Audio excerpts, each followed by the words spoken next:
All right, legends, this is Mr. Maze coming to you through the virtual space, and I'm going to try and make quick work of this because, of course, we are all on tight deadlines and there's much to be done. Today, we're going to be doing video notes on regression lines. Lines of regression. Ooh. And lines of regression, as we talked about in class, are ways in which we effectively, and this is, by the way, this is either 9.2 or 10.2, depending on how you want to think about it. We've kind of like done two parts to the Unit 9 thing. So it's either the second part of Unit 9 or the 10.2 if you want to think of it as its own unit. You should have the slideshow up where it shows regression lines. And the first thing you should do is go through the homework and make sure that's good, and maybe run through the solutions to the warm-up FRQ that is also posted on Canvas. Okay.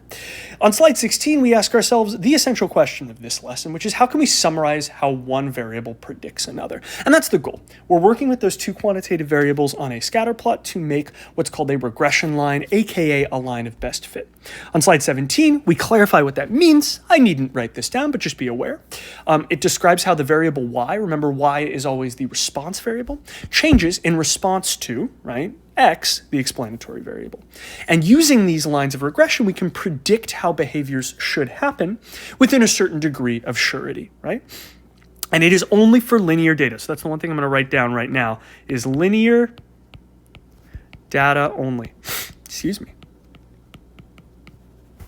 Okay. We are using an equation that you might remember. This is y hat equals a plus bx, but notice, legends, it's the same as y equals mx plus b, the old faithful line equation from algebra. And that's because we are effectively using lines in a sensible way. In this particular setup, y hat represents our predicted y value. A represents our intercept, which means the value of our y variable when x is 0. Okay, and we'll see what that means in a second. And then b represents the slope. All right, moving ever forward. Slide 19, we talk about what these things mean, right? What do they tell us? The slope means that with each single additional unit, right, of x, so basically, if I were to summarize this, looking at the slideshow presentation, slide 19 says, with each additional unit of x, with each additional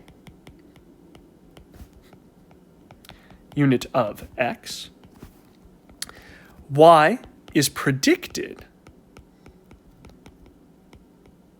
and that predicted is important here, to either increase or decrease depending on our situation and our distribution by an amount, some unknown amount that we will have, obviously, as the slope value for that particular equation, right? And the intercept itself is the predicted value of y when x equals 0, right? Just the predicted value of y. Oh, and I'm realizing when I wrote unit up here, it did not look like a U. There we go.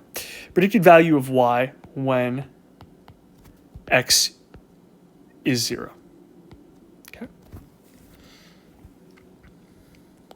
And this is only meaningful, obviously, when x is able to be 0. You can also see on that page that we have an equation for how b, the slope, is calculated.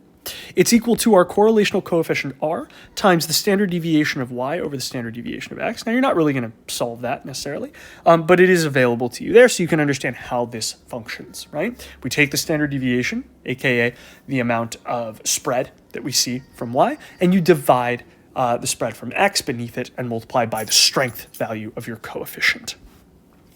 On slide 20, we go through two interpretations of a slope, or interpretation of a slope and interpretation of an intercept. I'm not going to write these down. I'd like you to read them on slide 20 with me, though, and I'm going to just clarify why these are important.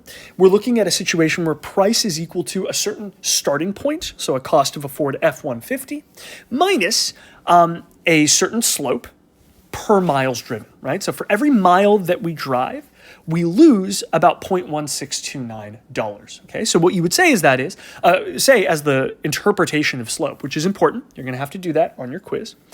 The way you would interpret it is the price of a used Ford F-150 is predicted to go, in this case, down because we have a negative slope. So we're going to say it's predicted to get lower or to go down by $0.1629 for each additional mile the truck has been driven. And the intercept would be the predicted price of a Ford F-150 that has been driven 0 miles would be $38,257. All right, that should make good sense, and you should be able to make both of those interpretations go. So I'm going to just write that. Interpret slope and intercept. Know how to do that and refer to the slides in order to do that. Okay?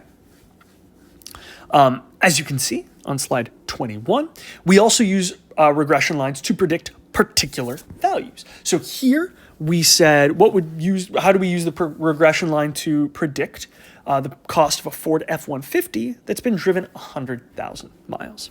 Well, what you're going to do is you're going to take your equation, right?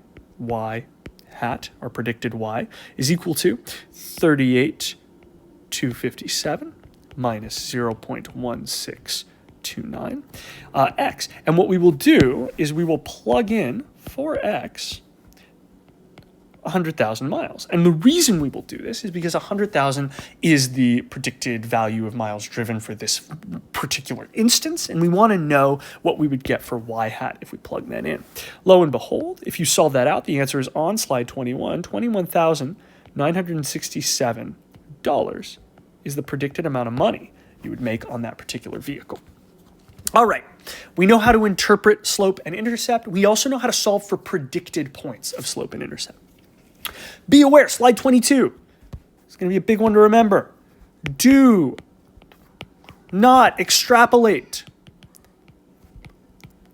What do I mean when I say that?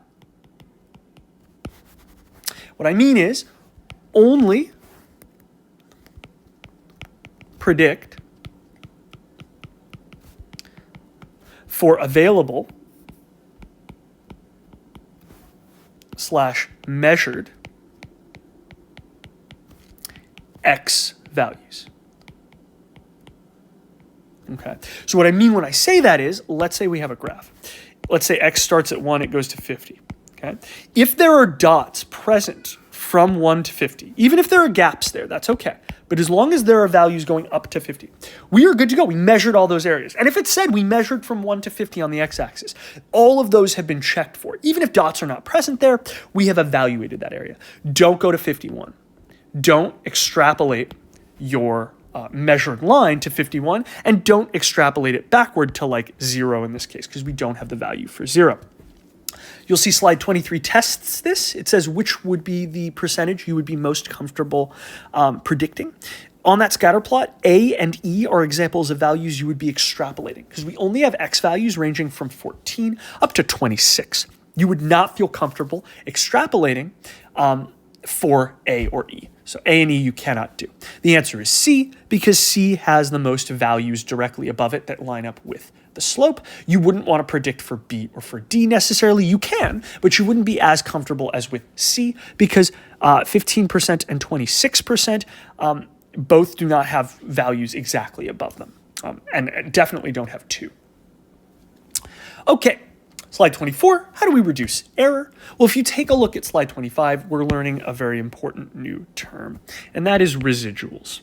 Residuals are defined, quite literally, as your actual data point minus your predicted data point. The bigger the residual, right, the worse your prediction was. So actual minus predicted will give you that. Another way of writing that is y, the actual y value, minus y hat, the predicted y value. Okay.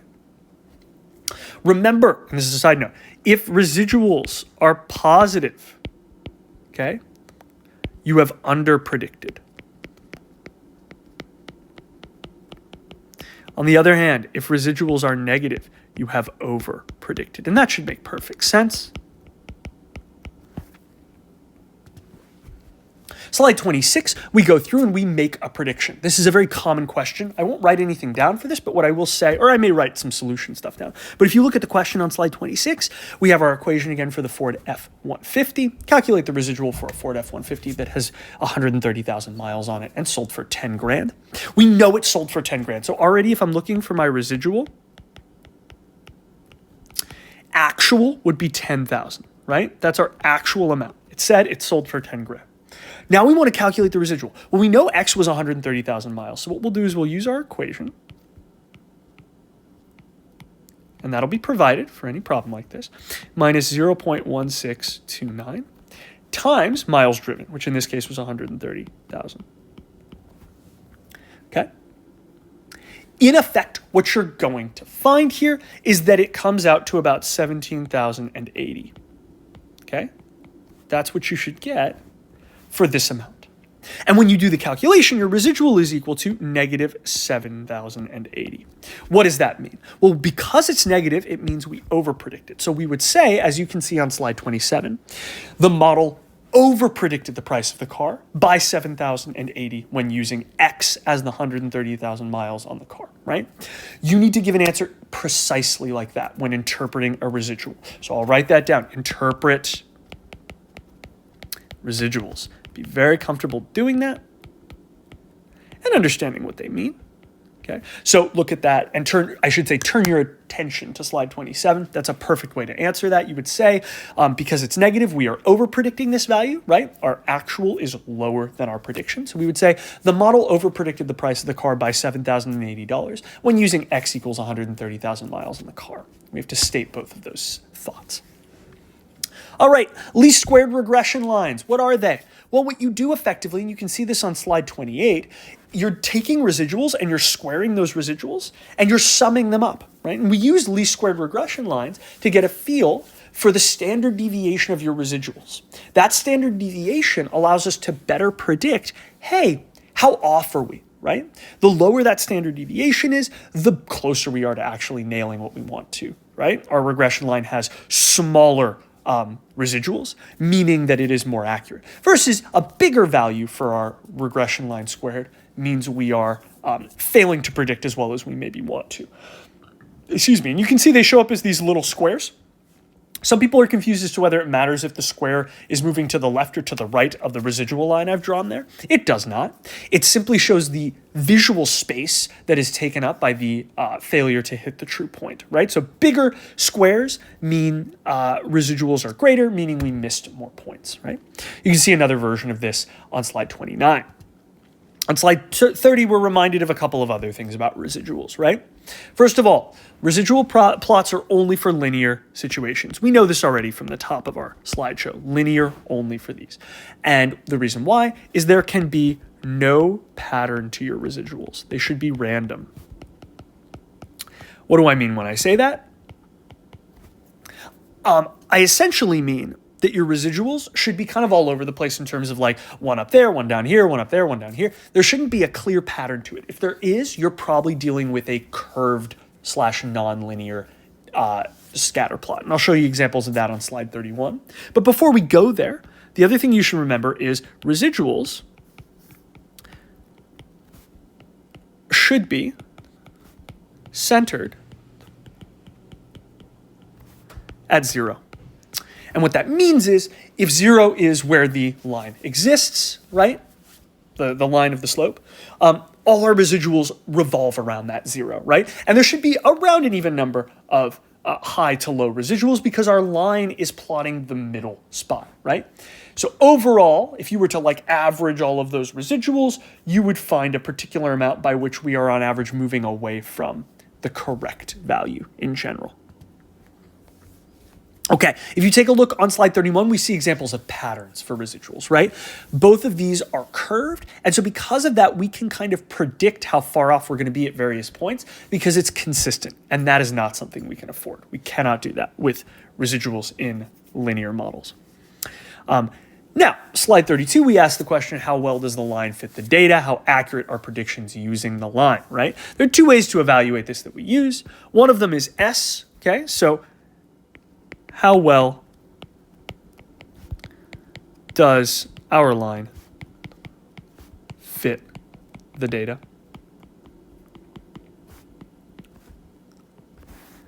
That is the question, of course. And the answer is option 1. We check that using S, the standard deviation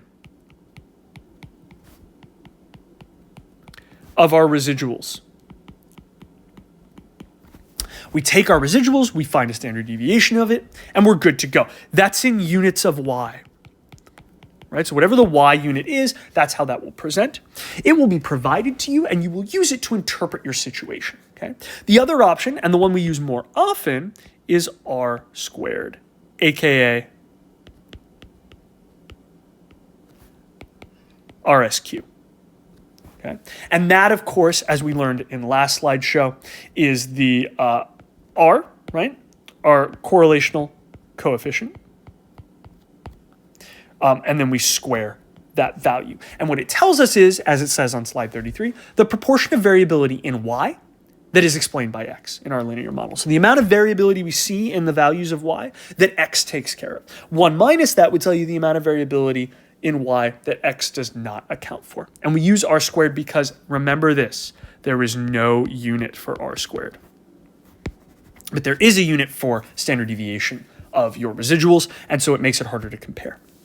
All right, for slide 35, you should test yourself, but you should find that the correct answer is C, that if you are interpreting, right, what r squared is, you would say 71% of the variability in the murder rates is explained by the model, i.e. percentage living in poverty, right? That's the y and the x relationship we're looking for. And finally, on 36, you will see how computer outputs look. Notice that where you see predictor, you might also see variable, right? Beneath that, you will see a constant, and then you will see the metric for the y-axis. Height was the metric on this particular image, but it could be any number of things. The value to the right of height, aka to the right of your y value, is your slope, 1.5433 in the case of this image, and the y-intercept is the constant. So after constant, it says negative 87.12. That will be that. So for the situation you see there, the reading output, so on the computer output for 36, so slide 36, you should get that this would be your equation. Y hat is equal to negative 87.12 plus 1.5433 times x. And I know that that would be my equation for the particular graph, or for the particular scatter plot my computer is analyzing for this readout. You will absolutely have to do something like this and read something like this on your quiz and on the AP exam. The other thing to be aware of is that S 13.4, okay, that is the standard deviation of residuals, okay? And that RSQ is, of course, R squared, right? AKA R squared, which is just your correlational coefficient squared. And that tells you that 35.8% of your variability in y, in height, I should say, is explained by whatever x is in this situation. We only use RSQ that's adjusted, which is the thing to the far right, for multiple regression. Don't worry about that for now. For now, just know how to read these. You will absolutely have to read all 3 of these things, right? Well, I guess 4 of them, right? The components required, the intercept and the slope from a computer readout, the standard deviation for residuals on the readout, and your R squared value on the readout. Legends slide 37 shows you a really cool video about different scatter plots and how they're used to make approximations about altruism in society. Thank you for rushing through this with me, but of course, take your time to go into more depth and make sure everything makes sense. I've tried to highlight everything that is of use and of value to you. The last thing to keep in mind is if you go back really quickly to slide 34, which I kind of jumped past, I want you to notice the way I interpret S and the way I interpret R squared. Okay. S, the standard deviation of the residuals, should be interpreted as on slide 34, as our predictions are off by, in this case, $749 on average when predicting the price of a Ford F-150 from miles driven. Okay. That is for the Ford F-150 example. You will, again, always be given that S value, that standard deviation of the residuals, but you need to know how to interpret it in context. The other thing is how to interpret R squared. In this case, it was 0.72 or 72%. So you would say 72% of the variability in price of a Ford F-150 is explained by miles driven using the linear model.